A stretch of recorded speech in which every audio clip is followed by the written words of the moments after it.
Wednesday Comics. Um quadrinho sensacional, tá? A palavra é encanto. Ele é enorme. Eu acho que em termos da publicação da Panini, só perde para o da Mônica, que publicou na Bienal de 2018, que, se eu não me engano, entrou no Guinness como o maior quadrinho publicado até então. Mas, parabéns. O que acontece? O drama é que ele é caro, tá?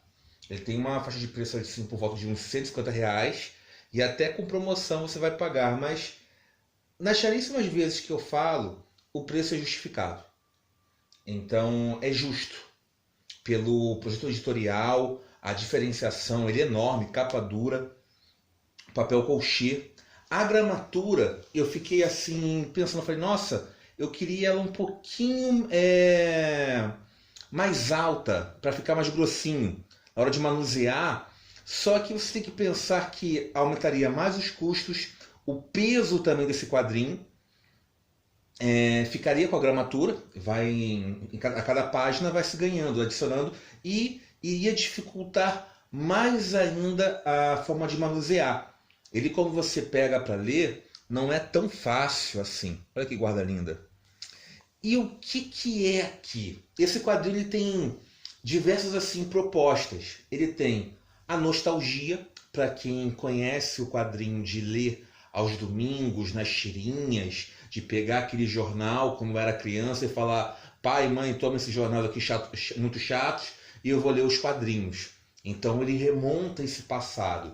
Também apresenta aos novos leitores uma nova experiência.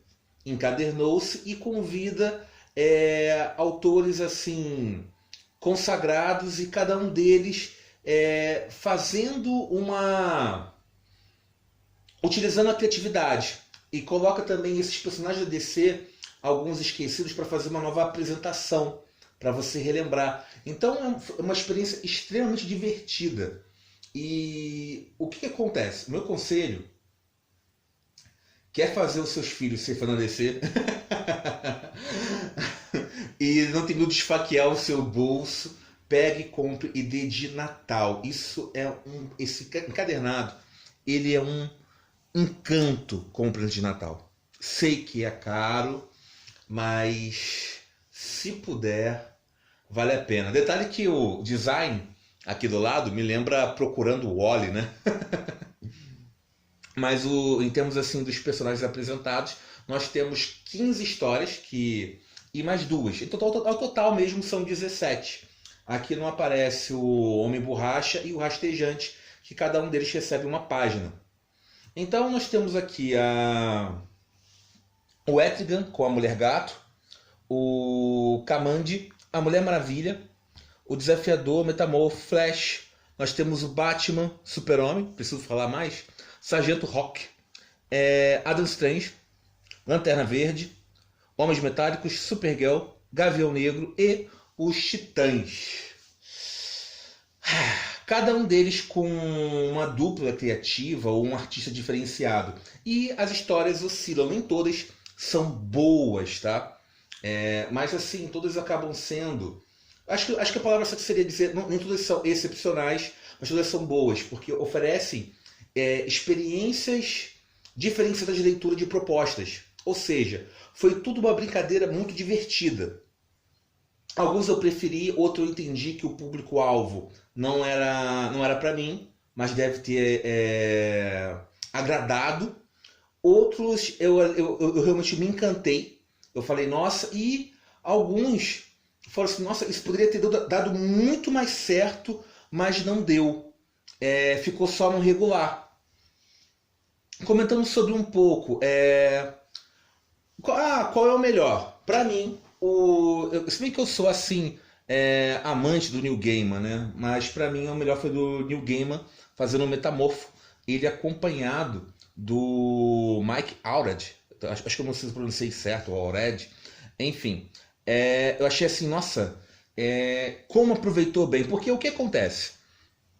Tá com esse tamanho todo, ouse, tá?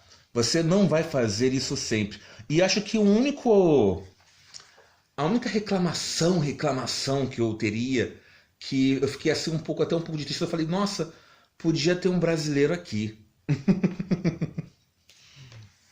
desenhando para essa festa, mas se bem que os nossos desenhos estão mais na Marvel, né? Então já começa aqui, ó, com Batman. Por mais que o Super-Homem é o carro-chefe, não. Atualmente o personagem mais forte, por assim dizer, da DC é o Batman. Alguém discorda disso? Outros vão dizer por igual, mas é uma questão de, acho que, de momento, tá? Daqui a tantos anos, o Super-Homem fazendo séries contínuas, filmes também, aí isso se troca. São personagens assim incríveis. Para você ter uma noção, esses personagens, em termos de fama, se você perguntar no mundo todo, vão lhe dizer de figuras conhecidas, Jesus Cristo, algumas outras figuras históricas, mas no top 10 tá lá o Batman e o Super-Homem. Nada mal, né? Para um personagem ficcional. Ou como New Gamer, se você acredita real. Não, isso funciona só no livro. Mas aqui, então nós temos uma dupla que eu adoro, que é o Brian Azzarello e o Eduardo Risso. E o que acontece? O Azzarello, ele fez a fama dele, e o melhor trabalho, incontestável, é o Sem Balas. E faz até mesmo com o Eduardo Risso, que a arte é deslumbrante. Só que esse roteiro do Azzarello, ele fica um bom tempo fazendo cópias de Tudo é Sem Balas, tá? Então aqui ele parece um autista. Por mais que você tenha o diferencial de colocar página por página, mas você tem um toque desconexo na narrativa. Ou seja, ele não se acostumou muito bem, ele trouxe aquele vício de 100 balas para essa história. E como ele fez muitas vezes, aí depois que ele perde, ele vai fazendo lá com a Mulher Maravilha, que segue normal, tá? Mas isso não afeta de forma alguma o Eduardo Risso, que a arte sempre é um deslumbre. Ou seja, nós temos o desenhista ficando mais à frente do roteirista aqui. A história não é ruim, longe disso, mas você pensa, essa dupla escrevendo Batman, perfeito. Não foi porque o Azzarello não estava tão bem. Acabou não sendo o marco. E sim, mais uma história do Batman, tá? Não vou falar em termos do enredo para não estragar. Aqui, ó. Esse personagem é daqueles secundários, tanto que a DC e da Marvel tem. E alguns personagens são legais. Ele foi criado por ninguém menos do que o Jack Kirby. E olha, o Kirby ele tem muita imaginação, tá? O Kirby também, ele tem muita, porque ele faz o trabalho excepcional na Marvel, marca lá com o Stan Lee, depois ele vai para DC e você vê que é um gênio criativo, tá? A imaginação dele é excepcional. Eu não sei se ele é o maior, tá? Sei que muitos vão... É o maior sim e acabou. Mas... é muito grande, tá? Eu pegaria o Will Eisner como principal. Não, o Jack ele fica na frente. É o próprio Stan Lee pela renovação que fez. Só que aí você pega, ele também faz com o Jack Kirby. Então é muito complicado, você tem muitos pontos positivos para dizer assim, nossa, esse é simplesmente o maior quadrinista que nós tivemos. Ele era desenhista, ele tinha imaginação, ele roteirizava também. E é fantástico em termos. Acho que é realmente histórico. E um desses personagens que ele faz, que joga na DC assim como ostracismo, aproveita muito bem essa história, porque nós temos não utilização de balões, isso remete lá um pouco ao Príncipe Valente, né? E o clima de aventuras, bem pueris, e às vezes o pueril se confunde com o idiota. Por exemplo, eu fugi aqui num dirigível. Aí os bandidos, ao invés de matar o herói, não, eu vou atirar na corda onde o herói tá para sequestrá-lo. Isso me lembra Austin Powers, que quando chega lá o filho do vilão, tá o Austin Powers preso. Agora eu coloquei você num tanque e com tubarões que vão te devorar. Aí, pai, por que você não atira logo na cabeça dele? Fique quieto, você não sabe fazer nada. Ou seja, é um estilo de época que, quando você acompanha essa ingenuidade, você acaba nos tempos modernos considerando uma grande falta de QI, ou burrice. Mas a nostalgia vale-se, porque você está... E também, de novo, como eu disse, a apresentação de um personagem esquecido para as novas gerações. As cores são estupendas, tá? E garantiu diversão. Acho que pegou bem, uma boa homenagem. Aí, o que eu senti falta foi realmente não aproveitarem para fazer. Se eu fosse um desenhista, roteirista, eu orientava.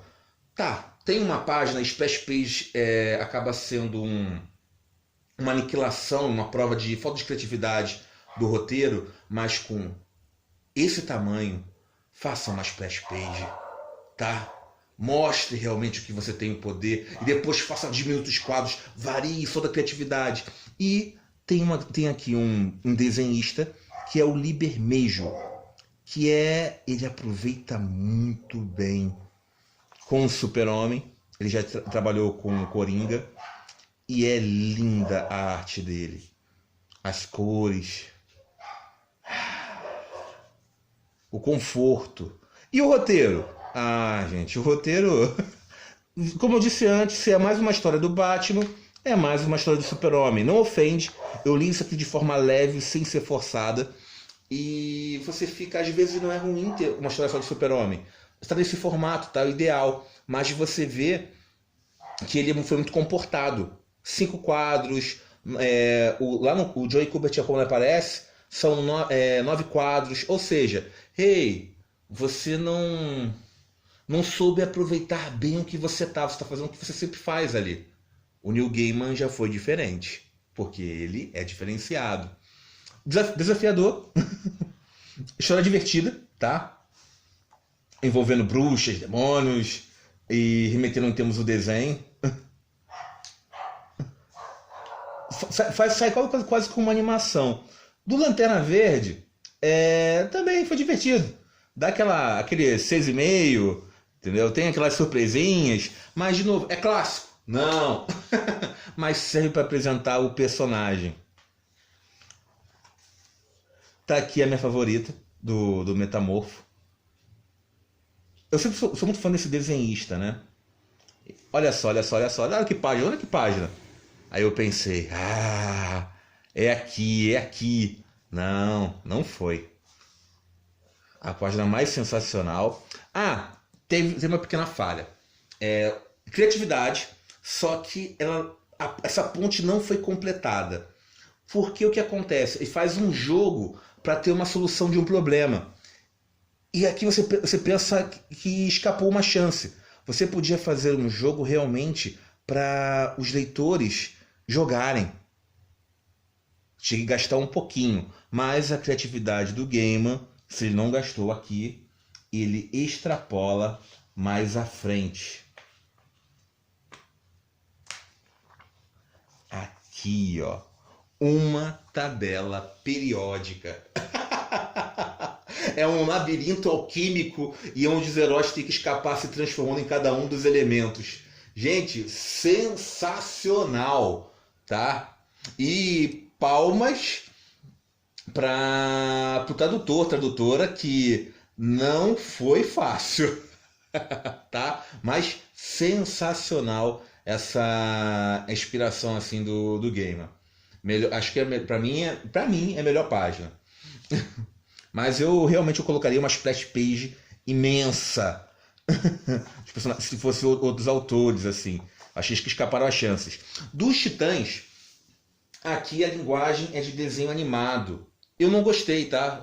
Falei, poxa, os Titãs, assim, são tão legais, tem todas as opções, você está repetindo uma coisa que foi tão repetida, mas eu entendo pelo fã que assiste para ele encontrar uma coisa que ele já está acostumado, tá? Então, televisivo como um cabeça de ponte. Esse traço aqui não precisa falar nem de quem é, né? Do Paul Pope. Paul Pope é diferenciado, né? A história é divertida, tá? Eu considerei a segunda, assim, o roteiro realmente é uma estranha aventura.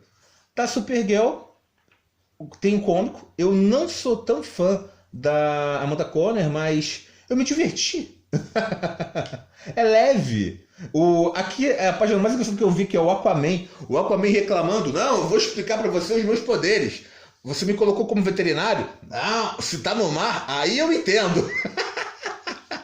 E faz a Supergirl chorar. Detalhe que ele joga o celular concha fora e pegam de volta. Foi divertido mesmo, foi divertido. E tem um finalzinho assim, um pouco surpreendente. Os Homens Metálicos. A Platina realmente é uma gracinha. Tem um... faz muito jus à história dos Homens Metálicos. Eles têm um status quo que desaparece, voltam. Da Mulher Maravilha, aí que tá o gosto do público bem diferenciado do tipo. Eu assim, não gostei. Eu demorei para entrar. Quando eu entrei, a história acabou. Eu falei, que bom. Mas o que acontece? Talvez para o público feminino, esse traço fofo vão adorar. E ele faz uma proposta aqui diferenciada. Qual é o nome? O Ben Caldwell. O que acontece? Eu tenho uma página imensa, então eu vou encher de quadros, eu vou explorar cada espacinho. Isso eu gostei, só que na prática transforma o roteiro assim muito... um pouco cansativo na dificuldade de você ler. Você tem que aproximar, deitar sobre. Eu falei, nossa, eu tô quase virando amante do quadrinho. Mas aqui, ó. Olha quantos balãozinhos. Isso é incrível na teoria, mas na prática foi assim. Ele modifica bastante os sentidos. Hora tá pra cá, hora tá pra cima, pra baixo, volta. Dá pra acompanhar, tá? E acaba sendo esse traço de fantasia. Sargento Rock, tá aqui o Kubert, ele é acompanhado aqui do filho, né? Isso é legal das gerações. Eu notei que o Adam e o Andy, eles copiam, eles assim, chapiam do pai, né? E é uma aventura do Sargento Rock. E dá uma peninha, porque você vê que é um dos últimos trabalhos do Joey Kubert. Você fica, nossa, ele morreu. A vida é realmente... As coisas passam, né? Flash. Me diverti, tá? Eu me diverti muito com Flash. Tempo é confuso, mas só o finalzinho que eu falei, tava tão bom. Por que você fez isso? Mas foi justo. Foi assim, foi divertido. A do Etrigan também foi, com a Mulher Gato. Bem simples, e às vezes o simples ele é bom. E nós temos aqui o Gavião Negro, com uma arte bem diferenciada. É meio caricata, fotografia. Olha a cabeça dessa menina aqui, ó, parece um ET. E depois... É o seguinte, ele vai salvar um avião, e aí o avião vai lá, cai, ele força se abaixo, ele consegue deter a queda do avião com as asas no bico dele. E quando cai numa ilha, a ilha tem o quê? Dinossauros. Vale a pena por causa dessa cena aqui. O Gavião Negro encarando um T-Rex. Venha! Pô, maçanadão. Isso é muito legal. E aparece também o Aquaman ali. Não, vai lá porque é questão do tipo, pra que eu vou pro Aquaman me atacar? Eu vou embora. E os dois especiais aqui do Homem Borracha. e do rastejante. A do rastejante é bastante chinfrim, tá? Para ter o término assim pro canto de cisne não foi digno, não colocaria não. Mas na composição total, a experiência, gente, a experiência é que é maravilhosa, tá? Lendo isso, você ter esse quadrinho, você fica como assim, aonde que eu vou guardar? Fé isso, eu vou colocar ele em algum lugar, nem que seja deitado. Porque foi muito bom e eu fico imaginando assim, naquele momento que você fica decidindo entre Marvel e DC, e você dá isso e apresenta, o leitor vai ficar gritando DC, DC, DC. Ou seja, a editora fez isso aqui para conquistar os corações. Mérito muito a DC. De vez em quando faça algo assim, tá? Faça algo comercial, tá? Mas faça algo também para abrilhantar os coraçõezinhos, porque nós leitores merecemos, somos tão maltratados com histórias ruins e mesmo assim permanecemos fiéis e de vez em quando nós somos presenteados com isso. As histórias se mantêm em termos assim de nível, vale lembrar que é a questão do meu gosto, né? Acho que outros não pode dizer simplesmente, não, tudo é bom, mas muito mérito para DC Comics, tá? Isso foi um mimo. Acho que eu não me divirto assim em termos de imersão ou experiência, em termos da qualidade, desde Marvels. E olha que isso faz tempo. Como eu disse, Carcaju velho, né? Você fica, nossa, realmente surpreso pela qualidade e impecável, tá? Só tem um errinho ali de concordância, mas 9.9 tem que valer como 10, né? Redonda aí. E foi magnânimo. Aí não traduziram as Cruzadas, mas não importa. Já fizeram lá na tabela periódica, que foi o mais difícil, que atrapalharia a leitura se colocasse só como original. Detalhe, o trabalho para fazer o design da capa. Olha quantas opções. Temos 3, 6, 8, temos 16 opções para escolher finalmente uma. E é perfeitinha. Foi um senhor quadrinho e eu recomendo. Tem preço? Tem. Mas se puder, presenteie-se. Se não puder apresentar os outros, presenteie-se com isso. E também é um tremendo de um quadrinho, tá? Não sei se fazer isso de novo vai ter o mesmo encanto, que às vezes as coisas que acontecem a primeira vez tem que ser únicas mesmo, mas foi muito bom, tá? Muito bom. Gente, eu fico por aqui. Abraço e obrigado. Fui!